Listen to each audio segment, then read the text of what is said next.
오늘 하나님이 주시는 말씀 함께 나누도록 하겠습니다. 마태복음 21장 1절부터 11절까지 말씀입니다. 마태복음 21장 1절부터 11절. 우리가 지금 이 사순절 기간 동안에 예수님이 사역하셨던 그 공생의 그 모든 장소를 우리가 계속해서 따라가고 있죠. 자, 오늘 우리가 머무는 장소는 예루살렘 성에 들어가기 직전, 예루살렘으로 이제 막 들어가실 건데 그 직전에 있었던 장소에서부터 예루살렘으로 입성하시기까지 그 장소를 우리가 함께 따라가 보려고 합니다.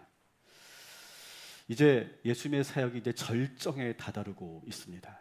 이제 예루살렘에 들어가시면 정말 많은 일들이 일어납니다.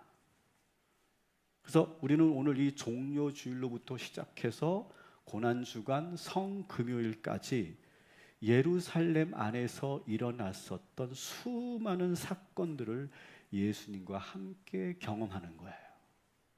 그래서 그리스도인이라면 여러분 이 십자가의 여정을 꼭 참여해야 된다고 저는 생각해요. 우리가 그리스도인으로서 성탄절도 참 중요하고 추수감사주도 참 중요하지만 저는 그리스도인이라면 이 십자가의 길을 걸어가야 된다고 생각해요. 주님과 함께 이렇게 인사합시다. 여러분과 주님과 함께 십자가의 길을 걸어갑시다. 새벽에 만납시다. 네, 이 말은 좀 작아지네요. 새벽에 우리가 주님이 걸어가 십자가 길을 더 이제 예루살렘에 있었던 그 모든 그런 과정들과 일정들과 함께 할 거기 때문에 여러분을 초대합니다.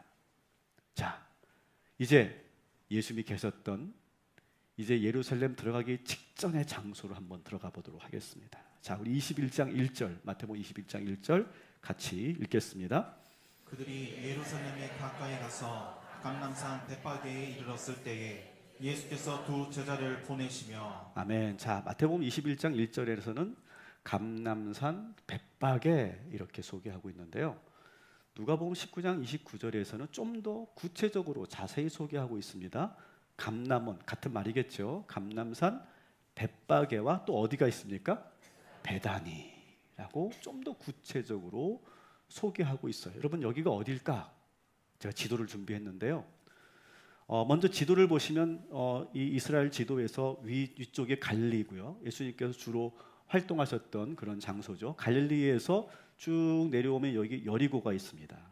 그죠? 여리고 우리 삭개오를 만났던 곳이기도 하고 그리고 아주 예루살렘과 아주 인접한 곳이죠. 그래서 여리고로 내려왔다는 것은 이제 예수님께서 예루살렘으로 들어가신다는 의미인데 이제 여리고에서 이제 다시 보시면 베다니가 있고요. 그 다음에 벳바게가 있고 그리고 여기가 바로 올리브산, 감람산입니다.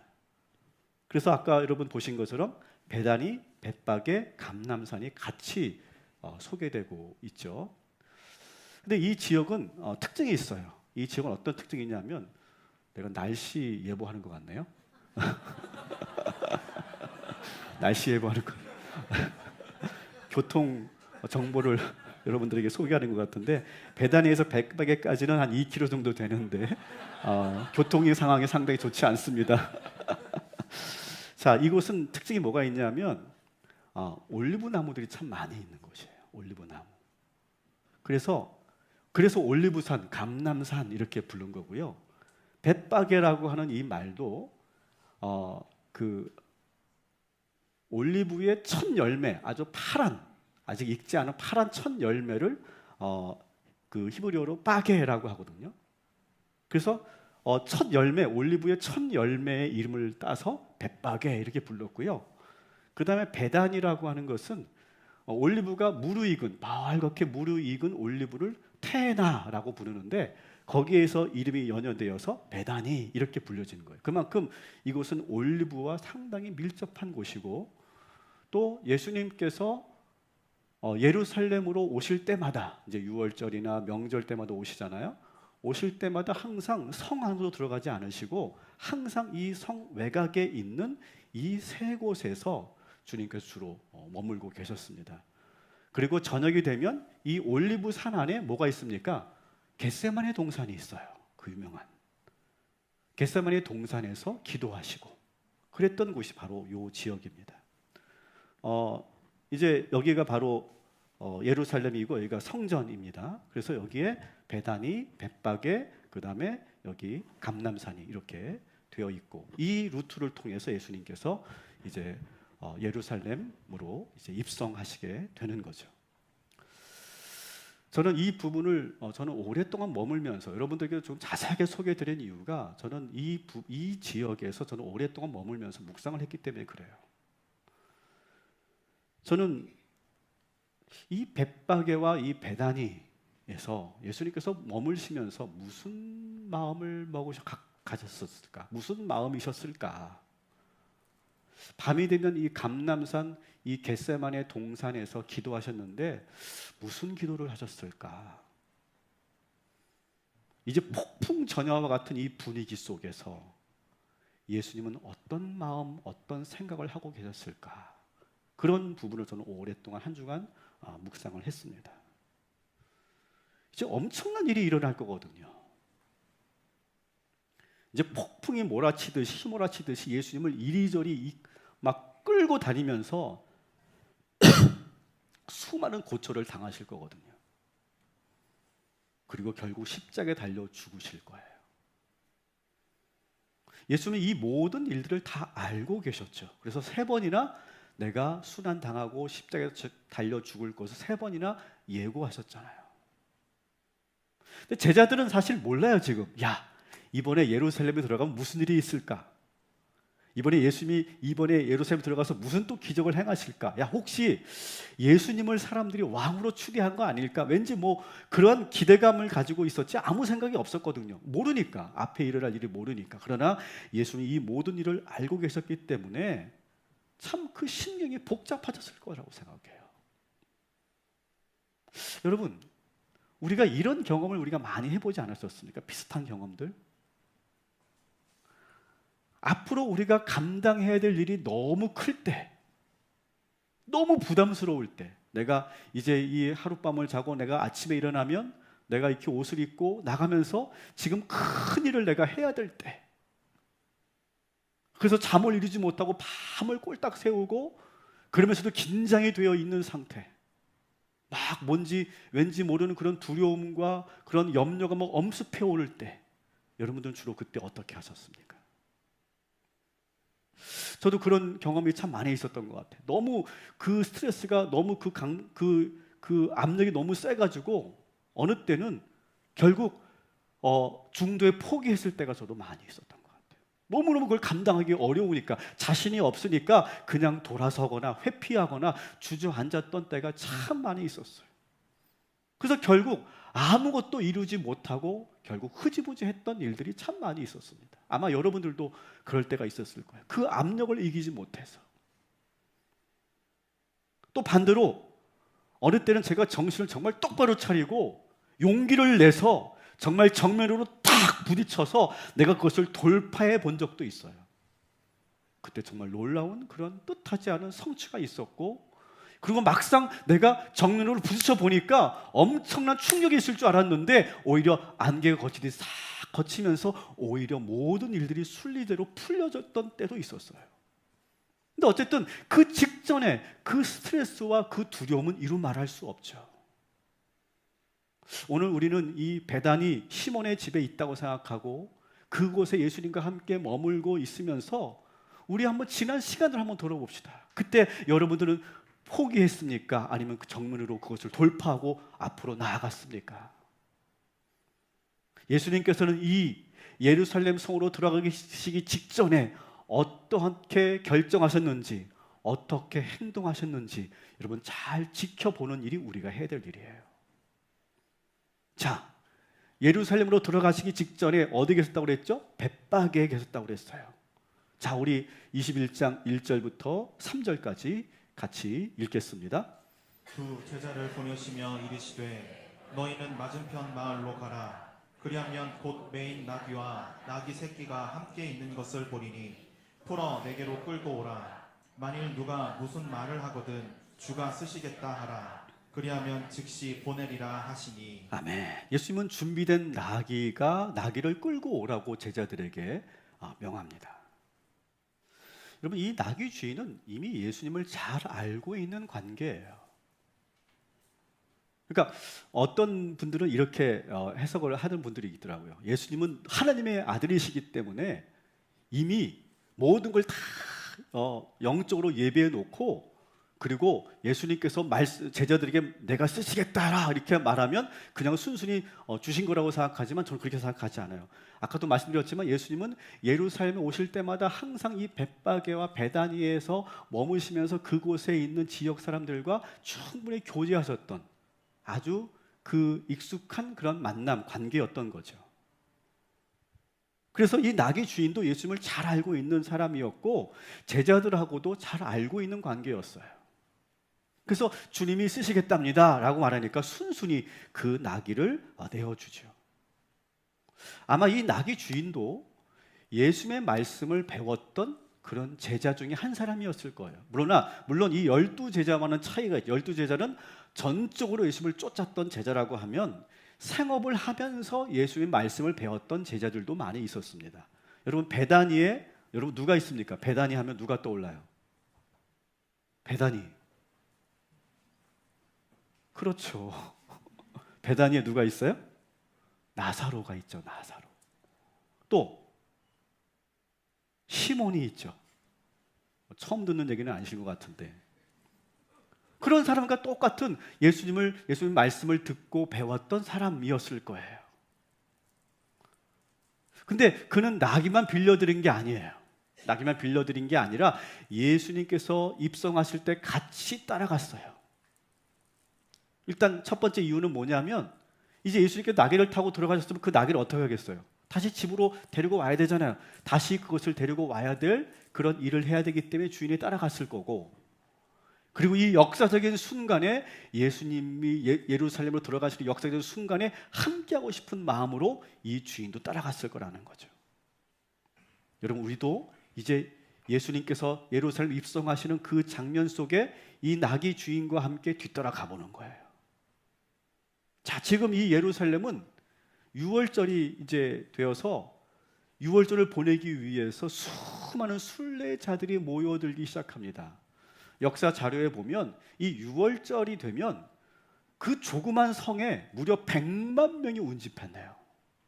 그러니까 우리 동탄처럼 이렇게 큰 도시가 아니거든요. 여러분, 예루살렘 성이라는 건 그렇게 큰 성이 아닙니다. 근데 거기에 100만 명이 들어간다고 생각해 보세요. 어마어마하죠. 예수님과 제자들도 그 많은 인파들과 함께 예루살렘으로 들어가십니다. 근데 그때 뭘 타고 들어가셨어요? 나귀를 타고 들어가셨어요. 근데 오늘 이 내용을 자세히 보니까, 특별히 마태복음 21장 7절을 보니까 이렇게 되어 있습니다. 같이 읽겠습니다. 나귀와 나귀 새끼를 끌고 와서 자기들의 겉옷을 그 위에 얹음에 예수께서 그 위에 타시니. 아멘. 우리가 생각할 때 나귀 한 마리를 타고 들어가신 거라고 생각했는데 오늘 말씀 보니까 어떻게 되어 있어요? 어미 나귀와 새끼 나귀가 같이 예수님과 들어가고 있다는 거예요. 자, 퀴즈. 자, 그러면 예수님은 어미 나귀를 타고 들어가셨을까요? 새끼 나귀를 타고 들어가셨을까요? 네? 일부 때는 어미 나귀가 더 많았어. 참고로. 자, 새끼 나귀다. 손 들어보세요. 새끼 나귀. 네. 어미 나귀다. 손 들어보세요. 끝까지 안 되는 분들이 더 많아. 자, 제가 답을 말씀드릴게요. 자, 이 답은 어디서 나오냐? 스가랴서 9장 9절에 나와요. 한번 같이 읽겠습니다. 시온에 따라 크게 기뻐할지어다. 예루살렘에 따라 즐거이 부를지어다. 보라, 내 왕이 내게 임하시나니 그는 공의로우시며 구원을 베푸시며 겸손하여서 나귀를 타시나니 나귀의 작은 것 곧 나귀 새끼니라. 아멘. 뭐예요? 새끼 나귀를 타고 들어가신 거예요. 자, 그렇다면 또 하나 궁금한 게 있죠. 그럼 왜 어미 나귀를 왜 같이 데려가는 걸까요? 아니, 새끼 나귀만 타고 가시면 되는데 왜 어미 나귀를 같이 데리고 가실까요, 지금? 뭐 하려고? 성경에는 없지만 저는 묵상해봤어요. 왜 예수님은 새끼 나귀와 어미 나귀를 같이 데려가셨을까? 아마 이랬을 것 같아요. 새끼 나귀가 엄마로부터 떨어질 때 얼마나 불안했겠어요. 막 울었을 거예요. 어미 나귀도 새끼를 막 끌고 가는 그런 모습을 보면서 막 불안했을 거예요. 그래서 어미 나귀가 같이 데리고 가서 이 새끼 나귀가 안심하도록 그렇게 해주신 것이고, 어미 나귀도 그래서 이제 새끼 나귀와 함께 좋은 편한 마음으로 예루살렘 성으로 들어갔던 거죠. 저는 이 광경을 묵상하면서 왠지 마음이 좀 이렇게 편안해지는 느낌이었어요. 우리는 세상에 살면서 얼마나 우리는 그런 생각 많이 합니까? 나는 이 유혹만 당했어.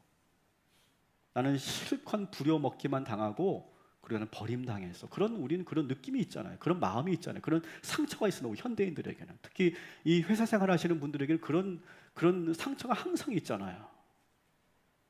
근데 여러분, 예수님은요, 짐승을 대하실 때도 진심이었다는 거예요. 나귀라고 해서 함부로 대하지 않으셨다는 거예요. 그 새끼 나귀가 두려워하고 불안해할까봐 어미나귀가 막 우는 것을 예수님께서 다 아시고 같이 데리고 예루살렘으로 돌아가시는 예수님. 여러분, 세상은 우리를 함부로 이용하고 써먹고 버리는 데 익숙하지만 우리 예수님은 우리를 이 새끼 나귀와 어미 나귀처럼 대해 주시는 줄 믿으시기 바랍니다. 우리를 함부로 하지 않으신다는 거예요. 이용만 하고 상처만 주는 분이 아니시라는 거예요. 여러분, 오늘 이 예수님의 이 사랑과 이 따뜻한 마음을 여러분 느끼고 경험하고 돌아가시기를 주님의 이름으로 축원합니다. 자, 그런데 성문으로 들어가자마자 군중들이 이 새끼 나귀를 타고 들어오시는 예수님을 바라봅니다. 그리고 많은 사람들이 준비된 종려나무 가지를 밑에다 쫙 까는 거예요. 그리고 자기들의 겉옷을 다 벗어서 그것도 다 밑에다 깝니다.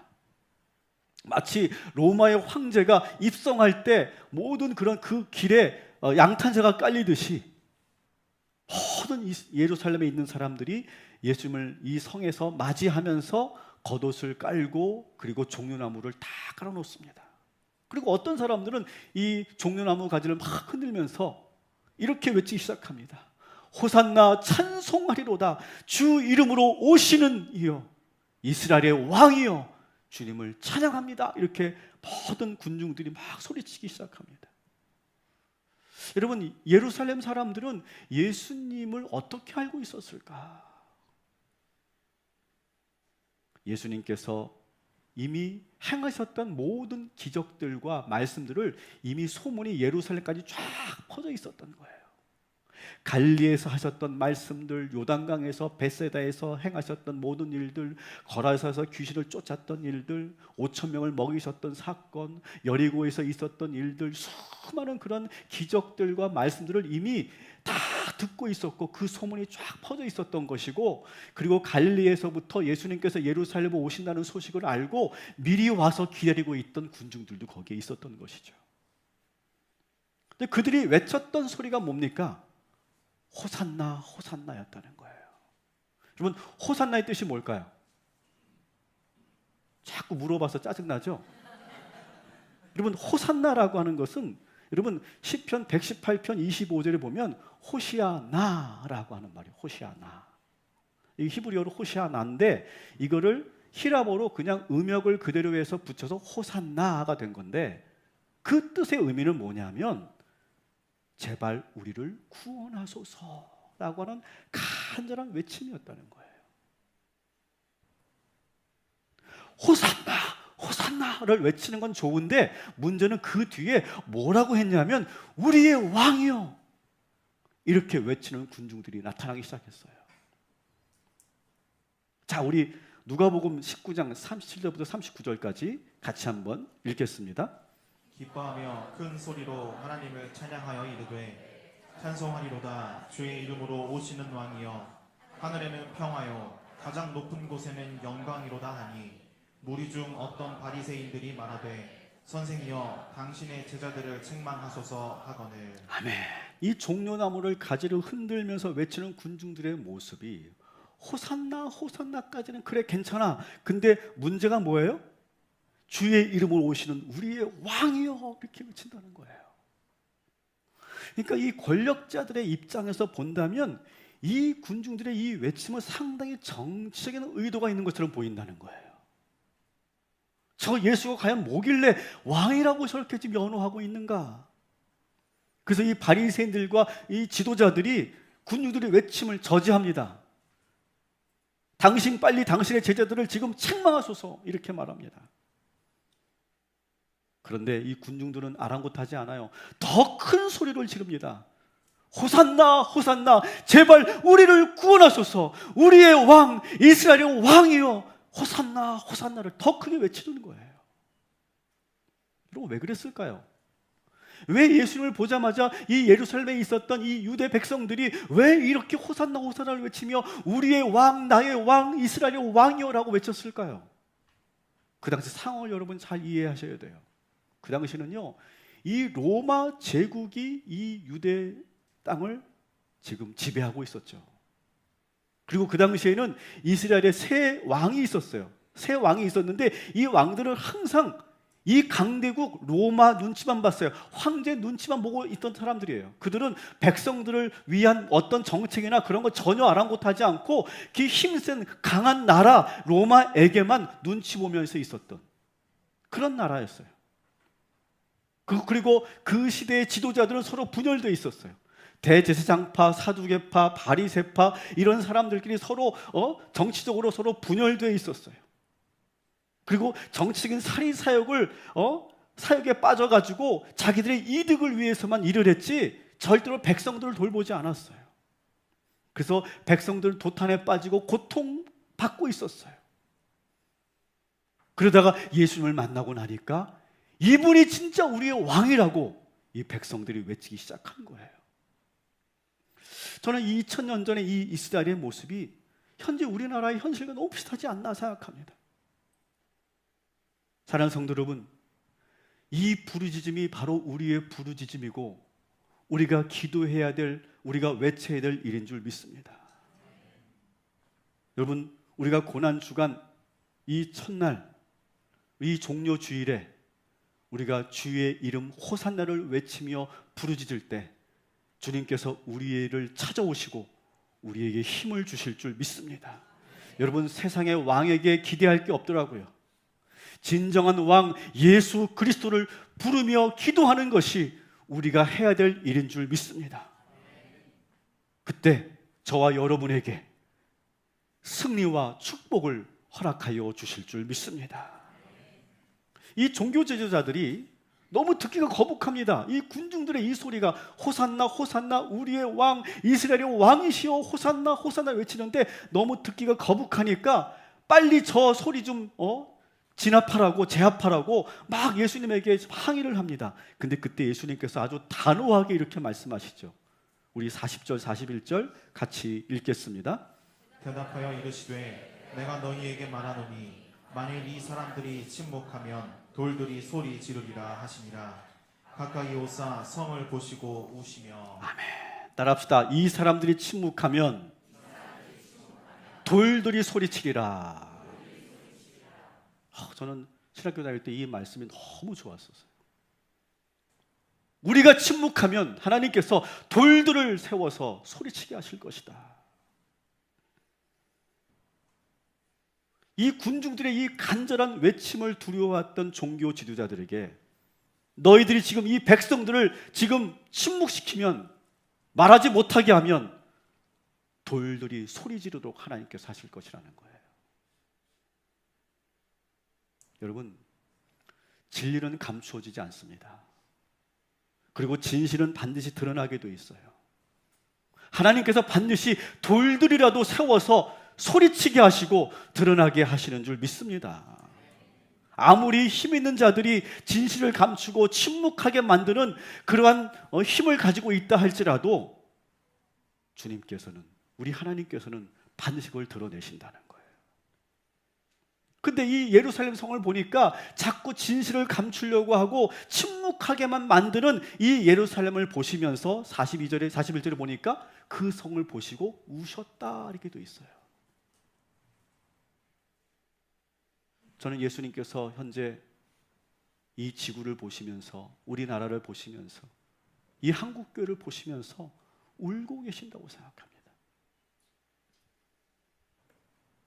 사랑의 왕이시고 평강의 왕이신 주님께서 이곳에 오셔서 예루살렘을 새롭게 하셨던 것처럼 우리나라와 이 한국교회를 새롭게 하여 주실 줄 믿습니다. 여러분 어떠십니까? 이 큰 일을 앞두고 예수님은 이렇게 하셨어요. 예수님은 피하지 않으셨다는 거예요. 베다니와 벳바게에서 철저히 준비하셨어요. 나귀는 어떻게 어떤 나귀를 준비하고 누구의 집 나귀를 어떻게 하고 어미 나귀와 새끼 나귀를 같이 데리고 가고 그 모든 것들을 아주 세밀하게 준비해 놓으셨어요. 그리고 홀로 감람산 겟세마네 동산에서 뜨겁게 기도하셨어요. 여러분 저는 오늘 이 말씀을 우리가 묵상하면서 이제 여러분 더 이상 피하지 마시기를 주님의 이름으로 축원합니다. 지금까지 자꾸 내가 피하고 두려워서 회피하고 물러서고 주저앉고 돌아섰다면 이제는 예수님처럼 이제 베다니까지 왔으니까 벳바게까지 왔으니까 이제 예루살렘으로 들어가는 그런 믿음의 담대함을 보이시기를 주님의 이름으로 축원합니다. 단 그렇게 되기 위해서 뭘 해야 되느냐? 이 겟세마네 동산, 이 성전에서 기도해야 되는 줄 믿습니다. 충분히 기도해야 돼요. 여러분 우리가 뭔가를 시작할 때는요 먼저 기도 먼저 하고 시작해야 돼요.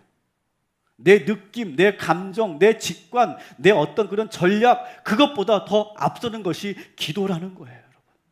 여러분 이 고난주간 한 주간 여러분 정말 뜨겁게 기도하면서 준비하고 그리고 예비하시기를 주님의 이름으로 축원합니다. 그러면 여러분들에게 주님께서 용기를 주시고 담대함을 주실 거예요. 그리고 여러분 결단했으면 그것을 실행으로 옮길 수 있는 그런 저와 여러분이 되기를 주님의 이름으로 축원합니다. 여러분 기도하면서 어떻게 하는 거냐? 내가 앞으로 해야 될 일을 충분히 시뮬레이션 하는 거예요. 예수님께서 지금 기도하시면서 뭘 합니까? 내가 누구네 집 나귀를 빌릴 거고 어미 나귀와 새끼 나귀를 같이 데리고 갈 거고 들어가면 어떤 일이 있을 것이며 그리고 그 바리새인들의 반응이 어떻고 그리고 유대인들이 어떻게 행할 것인지를 다 기도하면서 시뮬레이션 하는 거예요.